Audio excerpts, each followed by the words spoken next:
రెండు అందాలు మ్యాచ్ అయ్యాయి.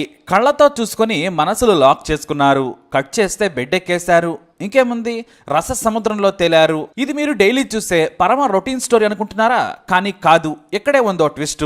కర్ణాటకలో జరిగిన ఓ దారుణ హత్య సంచలనంగా మారింది. మరి ఈ beauty with beast FIR murder మీరు చూడండి. 34 ఏళ్ల అరుణ్ కుమార్ కు 24 ఏళ్ల రంజితతో పెళ్లి జరిగింది. వారికి 2 ఏళ్ల కొడుకున్నాడు. అరుణ్ కుమార్ ఎంతో ఇష్టపడి అందమైన పెళ్లాం కావాలని మరి ఏరి కోరి చేసుకున్నాడు. ఇంత అందమైన భార్య దొరకటం తన అదృష్టం అనుకున్నాడు. కొన్నాళ్ల పాటు వేరు చోట్ల హోటల్ బిజినెస్ చేసిన అరుణ్ కొంతకాలంగా ఉత్తనహళ్లిలోని డాక్టర్ విష్ణువర్ధన్ రోడ్లో ఉన్న కాలేజ్ దగ్గర బి గరట అనే రెస్టారెంట్ ను స్టార్ట్ చేశాడు. మొదట్లో వ్యాపారం బాగానే సాగిన కరోనా తర్వాత మెల్లిగా నష్టాలు రావడం మొదలయ్యాయి. దీంతో కొత్త వ్యాపారం ఏదైనా చేయాలనుకుని ఆ పని మీద బయట తిరగడం మొదలు పెట్టాడు అరుణ్. రెస్టారెంట్ ను రంజిత్కు అప్పగించాడు. ఆమె రెస్టారెంట్ ను చూసుకుంటూ ఉండేది. అయితే మరో చోట మరో రెస్టారెంట్ ను పెట్టే ఉద్దేశంతో ఉన్నాడు. అందుకోసం లొకేషన్స్ ను వెతుకుతున్నాడు. అయితే కత్తిలా ఉండే రంజిత్కు తన వయసులో ఉన్న గణేష్ అనే యువకుడు పరిచయం అయ్యాడు. ఈ గణేష్ వయసు 26 ఏళ్లు. గణేష్ కూడా అందంగా ఉన్న రంజితను చూసి మనసుపడ్డాడు. ఆమె కూడా కంటి చూపు వలవిసరడంతో భర్త లేని సమయం చూసి గంటల తరబడి మాట్లాడేవాడు. ఇతను రెస్టారెంట్ కు ప్యాకేజ్డ్ వాటర్ ను సప్లై చేస్తూ ఉంటాడు. బిస్లరీ నుంచి ఆక్వాఫినా వరకు, జ్యూసుల నుంచి డ్రింక్స్ వరకు సప్లై చేస్తూ ఉంటాడు. అయితే మొదటి నుంచి రంజిత్ రెస్టారెంట్ కు వచ్చేది కాదు. కానీ వచ్చిన వారానికి మాత్రం గణేష్ కు పడిపోయింది. ఇటు గణేష్ ఆమె అందాన్ని ఆరాధించాడు. ఇంకేముంది, బంగారం లాంటి భర్త కొడుకు ఉన్నా కూడా రంజిత దారి తప్పింది. రంజిత గణేష్ మనసులే కాదు, కామం కూడా కోరలు చాచింది. రెస్టారెంట్ లోనే ఇద్దరు శృంగార భోజనం చేసేవారు. అంతేకాదు, తన భర్త రెస్టారెంట్ దగ్గర ఉంటే ప్రియుడు గణేష్ ని ఇంటికి కూడా పిలిపించుకునేది. రెస్టారెంట్ వాటర్ పేమెంట్ మేడం అనుకుంటూ వారింటికి వెళ్ళిపోయేవాడు. అలా ఇద్దరు 6 నెలల పాటు విచ్చలవిడిగా ఎంజాయ్ చేశారు. మరోవైపు ఆర్థిక సమస్యలతో సతమతమవుతున్న అరుణ్ కొత్త రెస్టారెంట్ కోసం అప్పులు చేస్తూ ఉన్నాడు.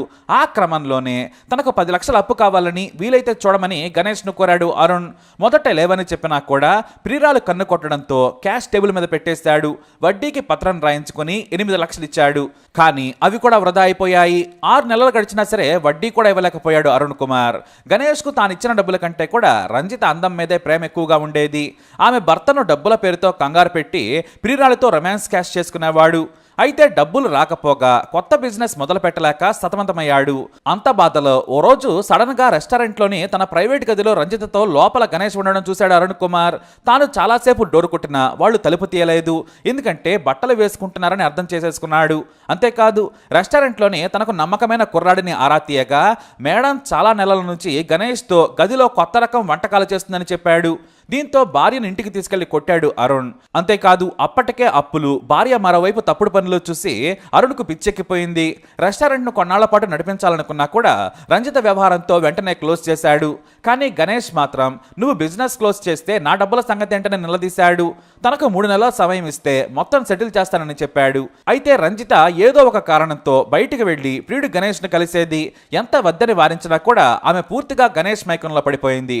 చూడటానికి కూడా బాగానే ఉన్న గణేష్ ను చూసి నువ్వు హీరోలా ఉంటావని పొగిడేది. అతను కూడా నువ్వు హీరోయిన్ అనేవాడు. డబ్బా కొట్టేసుకునేవారు. ఇలా ఒకరి అందాన్ని ఒకరు పొగుడుకొని అరుణ్ కుమార్ చెవిలో పూలు, తలపై టోపీ పెట్టేశారు. అయితే తనను కాదని రంజిత తన ప్రియుడిని కలుస్తోందని గ్రహించిన అరుణ్ ఈసారి ఆమె ప్రియుడిని కూడా హెచ్చరించాడు.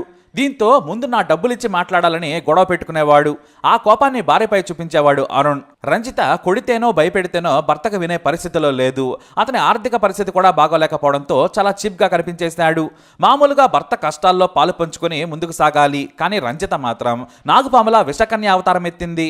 కానీ ఎంతకీ కూడా ప్రియుడిని కలుసుకోనివ్వకుండా భర్త అడ్డుపడుతూ ఉన్నాడు. ఆమె తన మనసుకు నచ్చిన, శరీరం మెచ్చిన ప్రియుడు గణేష్ మత్తులో ఉండిపోయింది. అతనితో ఎడబాటును తట్టుకోలేకపోయింది. గణేష్ ను కలవకుండా ఇంట్లో తన వారిని పెట్టేశాడు అరుణ్. మరోవైపు గణేష్ ను తన ఇంటికి రాకుండా కట్టడి చేసేశాడు. ఫోన్లు కూడా చేయొద్దని హెచ్చరించాడు. ఇంకేముంది, ఏదో ఒక సమయంలో బాత్రూంలోకి వెళ్లి మరీ ప్రియుడితో మాట్లాడేసేది. అదే సమయంలో తన మొగుడు రానివ్వడం లేదు, నిన్ను చూడాలని ఉందని చెప్పి ఏడ్చేసేది. ఏం చేద్దామంటే అడ్డు లేకుండా చేయగలిగితే చేయమని license to kill order pass చేసేసింది. ప్రతిరోజు హెల్మెట్ పెట్టుకుని ప్రియురాలి ఇంటి చుట్టూ తిరిగేవాడు గణేష్. ఆమె బాల్కనీలోకి వచ్చి చూసి 10 వాట్స్ ఎల్ఈడి స్మైల్ ఇచ్చి వెళ్లిపోయేది. అసలు ఇది లేకున్నా నయనానందం చాలనుకున్నారు.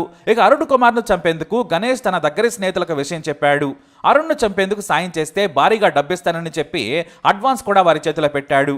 పైకి చూడటానికి అందంగా ఉన్న రంజిత గణేష్ని తొందరపడద్దని చెప్పింది. వారం పాటు ఆ హత్యని వాయిదా వేయించింది. ఎందుకంటే హత్య జరగాలి కానీ రక్తం అంటకూడదు, హత్య మనం చేయించిన పేరు మాత్రం బయటకు రాకుండా ఉండాలనేది ఆమె వెధవ ఐడియా. ఒక్కసారి ఈ ఫోటో చూడండి, తన భర్తతో దిగిన ఫోటో ఇది. ఆమె ముఖం చూస్తే ఇంత నీచమైంది అనుకుంటామా, కానీ అంతకంటే మోస్ట్ డేంజర్. తొలి ఏకాదశికి నేను పుట్టింటికి వెళుతున్నాను, నేను వెళ్ళాక నా మొగుడిని నేసేయండి, ఆ తర్వాత కూడా నాకు కాల్స్ చేయొద్దు, మెసేజ్లు కూడా పెట్టొద్దని గణేష్ ని హెచ్చరించింది. ప్రియురాలి మాటలకు జీ హుజూర్ అన్నాడు ప్రియుడు. తొలి ఏకాదశి కోసం కొడుకుని తీసుకుని పుట్టింటికి వెళ్ళింది రంజిత. జూన్ 28న రంజిత తన ఇంటికి చేరుకున్నానని ప్రియుడికి సమాచారం ఇచ్చింది. మరోవైపు ఇంట్లో అరుణ్ ఒంటరిగా ఉంటున్నాడు. దీంతో సాయంత్రం వేళ హోటల్లో తిరుగుదామా, నేను స్లీపింగ్ పార్ట్నర్ గా ఉంటానంటూ అరుణ్ కు ఫోన్ చేశాడు గణేష్.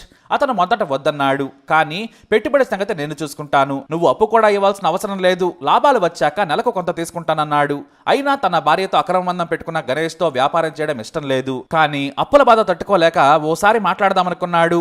అక్కడే బార్లో మందు తాగుతూ మాట్లాడుకుందామన్నాడు. సరేనని ఇంట్లో ఒంటరిగా ఉన్న అరుణ్ బలవంతంగా వెళ్ళాడు. వాస్తవానికి అతను వద్దంటే అప్పు గురించి ఒత్తిడి చేస్తాడనేది అతని భయం. అరుణ్తో కలిసి ఫుల్గా మద్యం తాగాడు గణేష్. మందంతా తాగేశాక తనను కూడా ఇంటికి తీసుకెళ్లమని అరుణ్ బైక్ ఎక్కాడు గణేష్. అప్పటికే దారిలో తన ముగ్గురు స్నేహితులు రెడీగా ఉన్నారు. లొకేషన్ దగ్గర బైక్ ను ఆపించి మూత్రం పోస్తూ కాల్ చేశాడు. ఇంకేముంది, నిమిషంలో వచ్చిన ముగ్గురు స్నేహితులు దారుణంగా కత్తులతో అరుణ్ను చీకట్లో నరికి చంపారు. ఆ తర్వాత మృతదేహాన్ని చెట్ల పొదల్లోకి విసిరేసి వెళ్లిపోయారు. భర్తకు రాత్రి 10 గంటలకు కాల్ చేసింది రంజిత. స్విచ్ ఆఫ్ అని వచ్చింది. అంటే కేల్కతమైందని ఖుషి అయిపోయింది. ఏమి తెలియనట్టే హారతినియవే అంటూ ఏకాదశి పూజలు చేసింది ఈ కిలాడి చార్ సౌబీస్ రంజిత. అంటే పండగ పొట్టే మొగుడిని చంపేసేసి పూజలు మొదలుపెట్టింది.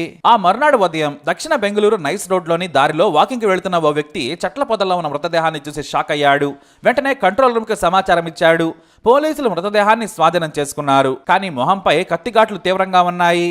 దీంతో గుర్తుపట్టలేకపోయారు. ఆ మరునాడు వరకు కూడా ఎవరూ గుర్తించలేదు. జూన్ 30 వరకు మిస్సింగ్ కేసుల కోసం చూశారు పోలీసులు. నరికి చంపారని పోస్టుమార్టంలో తేలడంతో హత్య కేసుగా నమోదు చేశారు. అయితే జూన్ 30న అరుణ్ కుమార్ అనే వ్యక్తి కనిపించడం లేదని పోలీసులకు అతని తల్లిదండ్రులు కంప్లైంట్ చేశారు. మృతదేహం చూపించడంతో తమ బిడ్డనని రోధించారు తల్లిదండ్రులు. అయితే పోలీసులు వెతికే సమయానికి అతని భార్య రంజిత ఊళ్ళో ఉంది. విషయం తెలిసి వచ్చి భర్త మృతదేహం పైబడి రోధించింది. మమ్మల్ని అనాథలను చేసి వెళ్ళావా అంటూ రంజిత ఏడుస్తుంటే అంతా కన్నీళ్లు పెట్టుకున్నారు. అంత్యక్రియలు ముగిసిన తర్వాత రంజితను అదుపులోకి తీసుకుని ప్రశ్నించారు పోలీసులు. జూన్ 28న ఊరెళ్తే భర్తకు ఎందుకు ఫోన్ చేయలేదని నిలదీశారు. నేను ఫోన్ చేసినా ఫోన్ కనెక్ట్ కాలేదు, బహుశా అతను బిజీగా ఉన్నారేమో అనుకున్నాను. ఈ మధ్య అప్పులు ఎక్కువ కావడంతో ఫోన్ స్విచ్ ఆఫ్ చేస్తున్నారు, అందుకే తనకు అనుమానం రాలేదని తెలిసింది. కనీసం కొడుకు ఎలా ఉన్నాడని అడగడానికైనా కాల్ చేస్తాడు కదా, అతను చేయకుంటే నీకు అనుమానం రాలేదని అడిగినా కూడా సివిల్స్ ఇంటర్వ్యూలో క్యాండిడేట్లు సమాధానం చెప్పినట్లు చాలా కాన్ఫిడెంట్గా పోలీసులకు టకటకమని ఆన్సర్లు ఇచ్చేస్తోంది రంజిత. దీంతో పోలీసులకు మరింత అనుమానం కలిగింది. ఆమె ఫోన్ను స్వాధీనం చేసుకున్నారు. ఫోన్లో తన ప్రియుడి కాల్ డేటా, వాట్సాప్ డేటా మొత్తం విమ్ సబ్బుతో రుద్దినట్లు నీట్గా క్లీన్ చేసింది. పోలీసులు ఆమె ఫోన్ కాల్ డేటాను తీయగా గణేష్తో ఆమెకు ఉన్న కప్లింగ్ మే దడ్ వ్యవహారం మొత్తం బయటపడింది. చాలా వ్యూహాత్మకంగా తన వాటర్ బాటిల్ గోడౌన్లో ఉన్న గణేష్ను మఫ్తీలో ఉన్న క్రైమ్ బ్రాంచ్ పోలీసులు ఎత్తుకొచ్చేశారు. అతని ఫోన్ తీసుకుని చూడగా ఇద్దరి మధ్య సాగిన ముద్దులాట నుంచి కితకతలో గుసగుసలో మొత్తం అతని ఫోన్లో ఉన్నాయి. అంతేకాదు ఇద్దరి ఏకాంత సేవ దృశ్య చిత్రాలు కూడా దర్శనమిచ్చాయి. దీంతో రంజితకు ఫోటోలు చూపించి ప్రశ్నించగా వాటర్ బాటిల్స్ నుంచి ఎఫ్ఐఆర్ వరకు మొత్తం చెప్పేసింది. మరోపక్క గణేష్ ను తంతే మొత్తం కక్కాడు. కానీ హత్య చేయమని చెప్పింది మాత్రం రంజితే. ఆమె కోసమే చంపాను, భర్త లేకుంటే మనం జీవితాంతం కలిసి ఉండొచ్చని చెప్పిందని ప్రియురాల మీద నెపన్నెట్టేశాడు. ఇటు రంజిత మాత్రం చాలా శుతిమెత్తగా సున్నితంగా సమాధానాలు చెప్పింది. ఆ తర్వాత మిగతా ముగ్గురు హంతకులను కూడా జైల్లో వేశారు. అలా వాటర్ బాటిల్స్ వేసేందుకు వెళ్లిన గణేష్ ను పట్టింది రంజిత. ఇద్దరూ కలిసి అరుణ్ను లేపేసి మట్టిలో కలిపేశారు. ఎంతో అందంగా నవ్వుతూ భర్తతో దిగిన రంజిత ఫోటోను చూసి అసలు హత్య చేయించింది ఈమెనా అని షాక్ అయిపోతున్నారు బంధువులు. అందంగా ఉందని తెచ్చుకుంటే ఆ అందంతోనే కోసి భర్తను చంపేసింది రంజిత. ఈ ఘటన కర్ణాటకలో సంచలనంగా మారింది. మరి రంజితనే మించిపోయిన రంజితపై మీ అభిప్రాయం ఏంటి? కమెంట్ ద్వారా తెలియజేయండి. వీడియో అప్డేట్స్ కోసం మై ఛానల్ ఫాలో అవ్వండి. అలాగే తప్పకుండా సబ్స్క్రైబ్ చేసుకోండి.